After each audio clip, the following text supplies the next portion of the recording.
যদি তোমার কষ্টের কারণ হয়ে থাকি তবে আমাকে ক্ষমা করে দিও।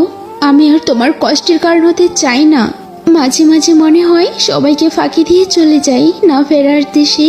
কষ্টের জীবন আর ভালো লাগে না। কোনোদিন কারোর মুখে হাসি ফোটাতে পারেনি, হয়তো আমি মরার পর কোনো এক ফুল বিক্রেতার মুখে হাসি ফুটবে। চাওয়াটা তো বেশি কিছু ছিল না, তবুও কেন জানি পূর্ণ হলো না।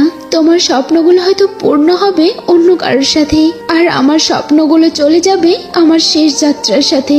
আমার গল্পের শেষ পাতায় লেখা থাকবে, আমি কখনো কারোর প্রিয় হতে পারিনি। আমার কফিন বক্সের ওপরে লিখে দিও, আবেগে ছিলাম তবে বেঈমান না। জীবনের গল্পটা শুরু হওয়ার আগে শেষ হয়ে গেছে, হয়তো আর কখনো সাজাতে পারবো না আগের মতো করে।